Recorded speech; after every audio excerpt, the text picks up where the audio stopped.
My name is Brian Carnes. I am a resident of Lancaster County from Indian Land.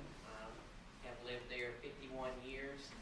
I want to thank you for the opportunity to be here tonight and to speak with you and to share my views. I am married and I have 3 children and 2 grandchildren, and we're expecting our 3rd in March, a little over a month away, and we're very excited about that. I got into this race, one of the reasons I got into this race was because of my grandchildren and the desire to make South Carolina a better place for them to live. I want them to have a place where they feel like that they can call home and that they can go out, get educated, and come back and live productive lives in Lancaster County and in our Senate district. And that's one of the overriding things that has gotten me into this race. I've gotten into the race in December, so I'm sort of the old guy in the race right now.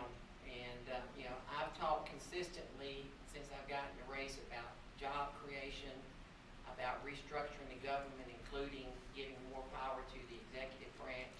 I've talked about tax reform and infrastructure and senior issues.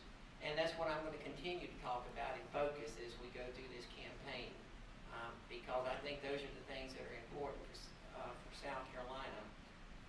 We have, unfortunately, in our state, we have sort of a lot of a status quo mentality, in that so often, we have people that are representing us in Columbia that have been there for years and years, and their change just doesn't happen because we don't get any new ideas, and that's what I want to bring is new ideas. Thank you. Mr. Gregory. Hello, I'm Greg Gregory. I'm from Lancaster. I was born here, lived here all my life, and operate a business here. It's certainly a pleasure to be here with you all tonight, and it was a pleasure for me to serve as your senator up until 2008, when I decided to retire and come back home, enjoy private life, and live under the laws that I passed, which I think certainly gives one a fresh perspective. And I wish that many of my former colleagues in Columbia that have been there for 20, 30, 40 years would give it a try, because it does give you a fresh perspective. There were many things that I was able to accomplish when I was in the Senate, many of them with the help of the people in this room and people that are watching on TV.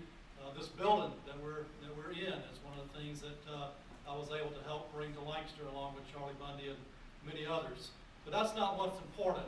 What's important is why I would like to be your senator again. And this is the reason. Our county is really reeling from very difficult times, probably the most difficult times that we have faced since the Great Depression. And my first priority, if elected, would be economic development. And the first thing I would do once I got to Columbia as your senator would be to pick up the phone and call the new Secretary of Commerce, Bobby Hitt. I knew him when I was a senator previously, and he was a lobbyist for BMW. I'd pick up the phone and I'd call him and tell him, hey, let's take a look at Lancaster. We're open for business. The second thing, my second objective, would be to ensure that Lancaster County continues to have a resident senator. The senator of a county is typically the most important elected official in Columbia for that county. And it's important that I think every county have a resident senator, and that would be one of my primary objectives, would be to ensure that Lancaster continues to have a resident senator after this election in 2012.